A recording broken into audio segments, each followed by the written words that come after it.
ஆண்டவர் இயேசுவில் அன்புக்குரிய சகோதர சகோதரிகளே, குழந்தை பேறு இறைவனின் கொடை. குழந்தை பேறு இல்லாத ஒரு நிலை இறைவனின் சாபத்திற்கு உள்ளாக்கப்பட்ட நிலை என்று கருதப்பட்டு வந்தது. யூத பாரம்பரியத்தில் இது மிகவும் தீவிரமாக நடைமுறையில் இருந்து வந்தது. அதனால்தான் இன்றைய இறை வார்த்தையில் ஒரு நிகழ்வை பார்க்கின்றோம். இன்று குழந்தை பெற்றிருக்கின்ற எலிசபெத்து குழந்தை பெறும் தகுதியற்றவராக, வயது முதிர்ந்தவராக, மலடியாக கருதப்பட்டவள். ஆனால் இப்படிப்பட்ட ஒருவர் குழந்தை பெற்றிருப்பதும் அந்த குழந்தைக்கு பெயர் சூட்டுதலும் அக்கம் பக்கத்தார் உறவினருக்கு ஒரு பெரும் மகிழ்ச்சி. இயல்பாகவே யூத பாரம்பரியத்தில் குழந்தைகள் பிறந்ததும் எல்லோரும் ஒன்றாக சேர்ந்து மகிழ்ந்து இன்புறுவார்கள். ஆண் குழந்தை என்றால் சொல்லவே தேவையில்லை, அளவுக்கு அதிகமான ஆர்ப்பாட்டங்கள், மகிழ்ச்சி. பெண் குழந்தையினால் சற்று ஆர்ப்பாட்டம் கம்மியாக இருக்கும்.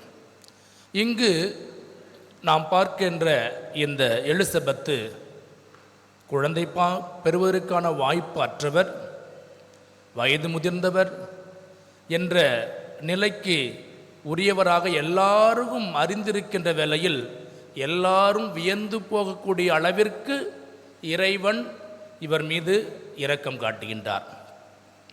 இந்த இரக்கத்தில் இன்னொரு பெரிய ஒரு மாற்றம் என்ன? வழக்கமாக இந்த பெயர் சூட்டுதல் ஒவ்வொரு ஏரியாவிற்கும் ஏற்றவாறு இந்த பெயர் சூட்டுதல் நடைபெறும். எங்கள் பகுதியிலெல்லாம் பெரும்பாலும் ஒவ்வொரு வீட்டிலும் 4, 3, 5 பேர் என்று அந்தோணிசாமி என்ற பெயர் தான் இருக்கும். அப்பாவும் அது பேர் இருக்கும், பையனுக்கு அது பேர் இருக்கும், பேரனுக்கு அதே பேர் இருக்கும். ஏன்? எங்கள் பகுதியில் புனித அந்தோணியார், மேல்நாரிப்புலர் பதவி நகர் புனித அந்தோணியாருடைய அந்த பரிந்துரையை மக்கள் மிகவும் நம்பியிருப்பார்கள். இன்னும் சில பகுதியில் பெருநாயகி மாதா, கோணாங்கப்பம் பெரியநாயகி மாதா, அப்பாவுக்கும் அந்த பேர் இருக்கும், மகனுக்கும் அந்த பேர் இருக்கும். அந்த பேர் இல்லாமல் அந்த குழந்தைக்கு பெயர் சூட்ட மாட்டார்கள். பெருநாயகி அந்தோணி, பெருநாயகர் ராஜ், பெருநாயகி பெலோமன், இப்படி அந்த பெயரை, ஏனென்றால் நாங்கள் வேண்டி மன்றாடியதால் கிடைத்த பாக்கியம் இந்த குழந்தை. எனவே அந்த மாதாவுடைய பெயரைத்தான் எங்களுடைய பிள்ளைகளுக்கு சூட்ட வேண்டும், அந்த அந்தோனியருடைய பெயரைத்தான் எங்களுடைய குழந்தைகளுக்கு சூட்ட வேண்டும். இதுதான் நடைமுறையில் இருக்கின்ற இயல்பான சூழ்நிலைகள். அதே போல் தான் யூத பாரம்பரியத்திலும் பெரும்பாலும் அவருடைய மூதாதையுடைய பெயரைத்தான் தங்களுடைய பிள்ளைகளுக்கு சூட்டுவார்கள். மறந்து விடாமல் இருப்பதற்காக, அவர்களை நினைவு கூறும் விதமாக அவருடைய மூதாதையர்கள், தாத்தா, பாட்டி இவருடைய பெயர்களை தனது பேர பிள்ளைகளுக்கு அல்லது தன்னுடைய பிள்ளைகளுக்கு சூட்டி அதை அவர்கள் வாயார கூப்பிட்டு அழைத்து மகிழ்வார்கள். அதுதான் இங்கு எதிர்பார்க்கப்பட்ட ஒன்று.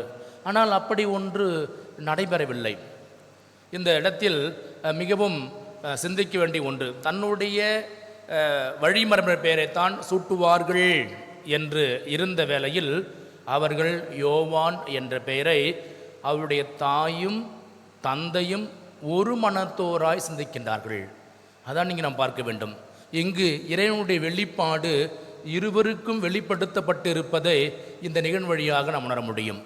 பேச்சு அற்றவராக இருக்கின்ற அவர், பேசுகின்ற நிலையில் இருக்கின்ற எலிசபெத்து, இந்த இருவருமே ஒருவாய்ப்பட ஒரே ஒத்த மனநிலையில் கடவுளுடைய விருப்பத்தை நிறைவேற்றுகின்றவர்களாக இருப்பதை நாம் பார்க்க முடிகிறது.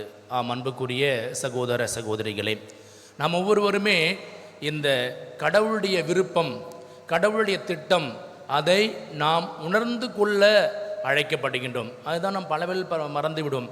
பல முறை பிரார்த்திக்குவோம், லூர்து மாதாவிடமோ அல்லது அந்தோனியாரிடமோ அல்லது பெருநாயகி தாயிடமோ பிரார்த்திக்கொள்வோம். ஆனால் அந்த காரியம் நிறைவேறியவுடன் அப்படியே மறந்து விடுவோம், அதை நிறைவேற்ற தவறி விடுவோம், அல்லது அதை பற்றி நமக்கு அக்கறை இருக்காது. தாம் விரும்புகின்ற ஒன்றை செய்துவிடுவார்கள். அன்புக்குரியவர்களே, இந்த பெயர் சூட்டுதல் என்பது ஒரு வினோதமான நடைமுறை நமது வரலாற்றில் இருப்பதை பார்க்கின்றோம். ஆப்பிரிக்கா பழங்குடி மக்களிடத்தில் இப்படி ஒரு பழக்கம் உண்டு. குழந்தை பிறந்த சில நாட்களுக்கு பிறகு அந்த குழந்தை முன்பாக ஒரு நீண்ட பட்டியல் பெயர் பலகை கொண்டு வந்து வாசிப்பார்கள். அந்த குழந்தை முன் அமர்ந்திருக்கும். எந்த பெயரை வாசிக்கின்ற பொழுது குழந்தை அழுகின்றதோ அந்த பெயரையே அந்த குழந்தைக்கு பெயர் சுட்டி அழைப்பார்கள். இது ஆப்பிரிக்கா பழங்குடியினர் மக்களிடத்தில் காணப்படுகின்ற பெயர் சூட்டும் பழக்கம். அதே போன்று மலேசியா பழங்குடி மக்கள் மத்தியில் இப்படி ஒரு நடைமுறை இருக்கின்றது. அவர்கள் குழந்தை பிறந்து சில நாட்களுக்கு பிறகு மர கட்டையில் பெயர்களை எழுதி நிறைய கொண்டு வந்து அந்த குழந்தை முன்பாக போடுவார்கள். அந்த குழந்தை எந்த மரக்கட்டையை எடுக்கின்றதோ, மரத்தில் எழுதப்பட்ட பெயர் எடுக்கிறதோ அந்த பெயரை அந்த குழந்தைக்கு சூட்டப்படும். இது மலேசியா பழங்குடி வாழ் மக்களுடைய நடைமுறையில் இருக்கின்ற ஒன்று. மிக்கோசக் என்ற பகுதியில் இருக்கின்ற அங்கே உள்ள நடைமுறை பழக்கம் என்னவென்றால், அந்த பிள்ளைகளுக்கு தாயானவள் கருவுறு இருக்கிற சமயத்தில் அவருடைய உறவுக்காரர் யாராவது ஒருவர் அவருடைய அந்த இந்த கருவுற்றிருக்கிற தாயினுடைய வயிற்றை தொட்டு பெயரை சூட்டுவார். அந்த குழந்தை அது ஆணாக பிறந்தாலும் பெண்ணாக பிறந்தாலும் எந்த குழந்தை எந்த பெயரை சூட்டினார்களோ பிறப்பதற்கு முன் அதே பெயரைத்தான் மீண்டும் வைப்பார்கள். அதே போன்று அமெரிக்கா செவ்விந்திய மக்களிடத்தில் ஒரு பழக்கம் உண்டு. அவர்கள் என்ன செய்வார்கள் என்றால், குழந்தை பிறந்ததும் அந்த பிறந்த குழந்தையுடைய செய்தியை கேட்டு அந்த தந்தை எந்த பொருளை பார்க்கின்றாரோ, முதலில் அந்த செய்தியை கேட்டவுடன் எந்த பொருளை பார்க்கின்றாரோ அந்த பொருள் விலங்காக இருக்கலாம், அது தண்ணியாக இருக்கலாம், எதுவாக இருந்தாலும் சரி, அதையே அந்த குழந்தைக்கு சூட்டுவார்கள். அதனால் தான் பார்க்கின்றோம் பல இடங்களில் ஓடும் தண்ணீர், நடக்கும் நாய், படுத்திருக்கும் காளை என்று அந்த ஒரு பெயரெல்லாம் அப்படி தான் இடம்பெற்றிருக்கும். இதையெல்லாம் பார்த்து கொண்டு நாம் என்ன செய்கிறோம் என்றால், இந்த பெயர் சூட்டுதல் என்பதை இது அந்நிய இந்த ஃபாரின் கலாச்சாரத்திற்குள் நம்மை உட்படுத்தி கொண்டு அவர்களுடைய பழக்க வழக்கங்களை நமது பழக்க வழக்கங்களாக கொண்டு அதை கடைபிடிக்கின்ற ஒரு நிலைக்கு வந்துவிட்டோம். அதுனா ஃபேஷன். பேர்லாம் வந்து ஒரு ஃபேஷனாக இருக்கணுமா, குறுக்குறுன்றாங்க பேர். நம்ம கால வாயில் நுழைய மாட்டுது, எழுதவும் உள்ள முதல்ல அந்த ரெக்கார்ட்லேயும் சரி மற்ற எதுலையுமே எந்த பேரையுமே எழுத முடியாது. ஏன் பேர் வைக்கிறோம்? ஒவ்வொரு குழந்தையும் இந்த யோவான் என்ற பெயருக்கு கடவுளுடைய அருளால் அப்படின்னு. ஆக ஒவ்வொரு குழந்தைக்கும் பெயர் என்பது ஒரு குழந்தையினுடைய ஆளுமை. குழந்தையினுடைய உளவியல் விஞ்ஞானம் சொல்வது என்னென்றால், ஒரு குழந்தையினுடைய பெயர் அந்த குழந்தையினுடைய ஆளுமையை, அந்த குழந்தையினுடைய இயல்பை மாற்றக்கூடியது. அந்த குழந்தையினுடைய ஆளுமையை இயல்பை மாற்றக்கூடியது. அதை பலவெல்லாம் நாம் மறந்து விடுகின்றோம். எதற்காக பேர் வைக்கிறோம் என்று தெரியாமல் யாரோ ஒருவருடைய கலாச்சாரத்தை நம்முள் புகுத்து கொண்டு எதற்காக அப்படி செய்கின்றோம் என்று தெரியாமல் பேர் வைக்கின்றோம். நாளிலே சக்கரையாவும் எலிசபெத் நமக்கு தருகின்ற ஒரு மிகப்பெரிய செய்தி, நாம் ஒவ்வொருவருமே கடவுளின் அருளால் குழந்தைகளை பெறுகின்றோம். அந்த கடவுளின் அருளால் கடவுளுடைய விருப்பத்திற்கு ஏற்றவாறு அதை நினைவு கூற அழைக்கப்படுகின்றோம். அதை மறந்து பிற கலாச்சாரத்துக்குள் நம்மை உட்படுத்தி கொண்டு ஏனோதானோ என்று வாயில் நுழையாத அர்த்தமில்லாத பெயர்களை வைக்கக்கூடாது. உளவியல் அறிஞர்கள் என்ன சொல்கிறார்கள்? ஒரு பெயர் அவன் ஆண்பால் பெண்பால் தன்மையை இழக்க செய்கின்றது. உளவியல் அறிஞர் கூறுவது அவனுடைய ஆண்பால் பெண்பால் தன்மையை இழக்க செய்கின்றது, அவனுடைய திறமையை மூடி மறைக்கிறது.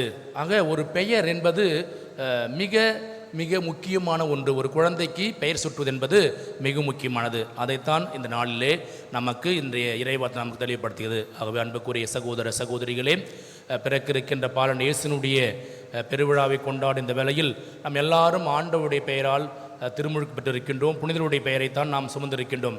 நாம் ஒவ்வொருவருமே இறைவனுடைய விருப்பத்தை நிறைவேற்றுள்ளாக அந்த குழந்தை ஆண்டவருடைய கைவன்மை பெற்றிருந்தது. நாம் எல்லாரும் ஆண்டவருடைய கைவன்மையாக, நாம் எல்லாரும் கடவுளுடைய கொடையாக நாம் பிறந்திருக்கின்றோம். ஆகவே அந்த இறைவனுடைய திட்டத்தை, இறை விருப்பத்தை நிறைவேற்றக்கூடிய நிலையில் வாழ்வதற்கு அருள் வேண்டி இந்த பலி நம்பிக்கையோடு மன்றாடி ஜெபிப்போம். இறைவனை சென்றென்றும் வாழ்த்த பெறுவாராக.